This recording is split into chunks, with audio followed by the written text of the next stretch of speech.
Hello, hello, hello, hello mga ka-friends, mga online friends natin at especially ang Kim Paulandia at eto na nga nagbabalik tayo sa ating vlog na boses lang muna ang maririnig nyo at hindi ko muna ipapakita ang aking face, ang aking face. Baka naman kasi magsawa kayo dahil ito yung ginagawa natin, di ba, sa live natin sa Facebook.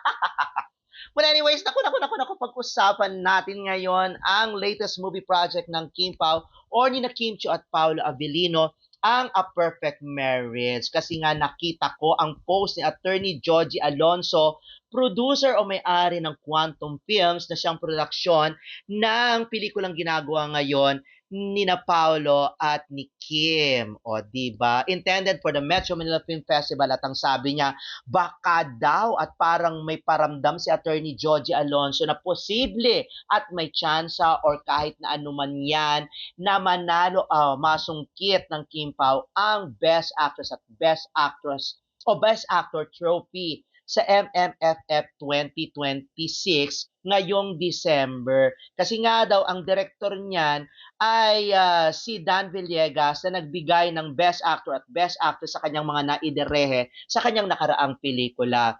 At eto na nga, okay, basahin na natin ang post. The four films I produced with Dan Villegas at the helm have shown his strength as an actor's director. It was a harvest of 7 awards, including Best Actor and Best Actress for English Only Please 2014. Best Actor and Best Actress Awards for Walang Forever 2015, a Best Actor Plum for All of You 2017, and an International Best Actor Trophy for Ilawood 2018. This 2026, we work anew and collaborate on Quantum Films' latest production, A Perfect Marriage, written by Chris Martinez and Therese Ann Cayaba, directed by Dan Villegas. At ang English Only Please ay pinagbidahan niya ni Jeneline Mercado at Derek Ramsey, Walang Forever, Jeneline Mercado and Jericho Rosales. All of You, pangatlo na ni Jeneline Mercado at Derek Ramsey kung saan siya ang nanalong Best Actor si Derek Ramsey.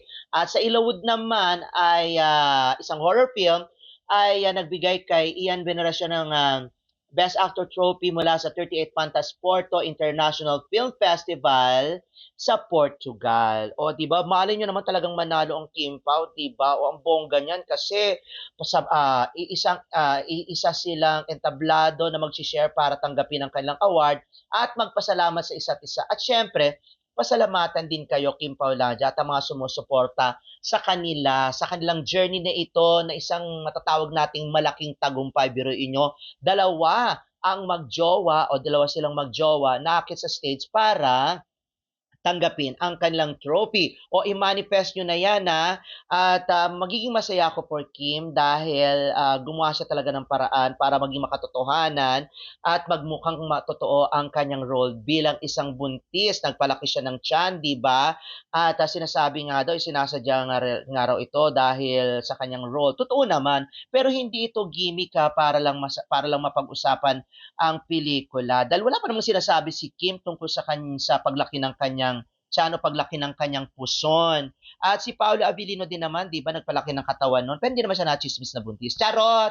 Nagpalaki ng katawan para sa linlang. At na-inspire yata si Kim kay Paolo na baguhin ang kanyang itsura para lang sa kanyang role. Di ba ang ganda kung sakali man na manalo si Kim at si Paolo ng Best Actor or ng Acting Award, di ba, sa Metro Manila Film Festival, ay double celebration to at napakaganda dahil sigurado na rin magiging box office to sa tulong ng inyong black screening, Kim Paulandia, at magiging masaya ang 2027 at pasok ng 2027 sa kanilang tagumpay at tagumpay ninyo. Di ba, bongga?